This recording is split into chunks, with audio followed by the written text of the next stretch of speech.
माघ मेले से शंकराचार्य स्वामी अभिमुक्तेश्वरानंद सरस्वती प्रस्थान कर चुके हैं। 28 जनवरी को 11 दिन बाद अपना धरना खत्म करके स्वामी अभिमुक्तेश्वरानंद सरस्वती माघ मेले से दुखी मन से लौट गए थे। उनका आरोप था कि प्रशासन उनकी मांगे मानने के बजाय उनको रेवड़ियां देकर संतुष्ट करना चाहता था। उन्होंने आरोप लगाया है कि प्रशासन सुविधाएं देकर मुझे संतुष्ट करने की कोशिश कर रहा है, पर जो मारपीट की गई उसके बारे में एक शब्द नहीं कहा गया। इसलिए उन्होंने ये निर्णय लिया कि अब वो यहाँ से निकल जाएंगे। हालांकि हाल ही में एक बड़ी खबर शंकराचार्य के पीआरओ की तरफ से सामने आई। उस खबर के बाद से ये माना जा रहा था कि शायद अब शंकराचार्य बनाम प्रशासन का ये विवाद थम जाएगा, लेकिन मामले पर फिर एक बड़ा ट्विस्ट आ गया है।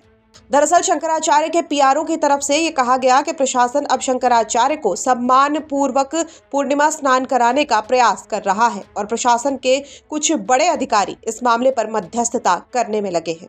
जब पीआरओ की तरफ से ये बात सामने आई तो लगा कि शायद अब इस बहस पर विराम लग जाएगा, लेकिन इसके बाद ही सूत्रों के हवाले से ये बात सामने आई है कि प्रयागराज प्रशासन के किसी भी अधिकारी ने स्वामी अभिमुक्तेश्वरानंद से दोबारा संपर्क करने और दोबारा स्नान कराने के इस प्रयास की खबर को नकार दिया है।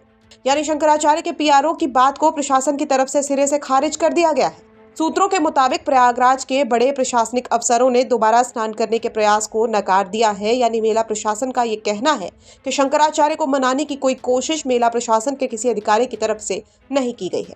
तो सूत्रों के हवाले से आई इस खबर के सामने आने के बाद से इस पूरे विवाद को एक बार फिर से हवा मिलती दिखाई दे रही है।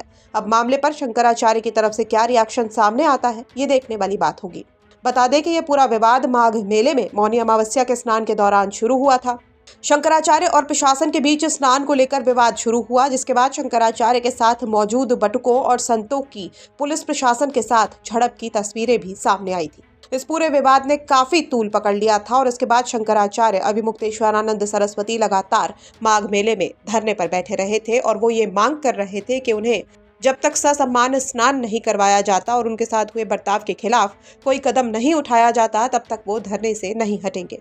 हालांकि मौनी अमावस्या के बाद 11 दिन के दरमियान कई सियासी बयानबाजियां हुई, कई घटनाक्रम हुए। शंकराचार्य की तबीयत भी बिगड़ी और उनके शिविर के बाहर कुछ लोगों के उपद्रव करने की तस्वीरें भी सामने आई। लेकिन ना तो माघ मेला प्रशासन की तरफ से कोई उन्हें मनाने गया और ना ही शंकराचार्य ने अपने धरने को खत्म किया। इसके बाद बीते 28 जनवरी को शंकराचार्य एक प्रेस कॉन्फ्रेंस करने के बाद बिना स्नान किए ही माघ मेले से वापस लौट गए थे। हालांकि अब इस मामले पर आगे क्या कुछ होता है, क्या कुछ इस मामले पर आगे देखने को मिलता है, इस पर नजर बनी रहेगी।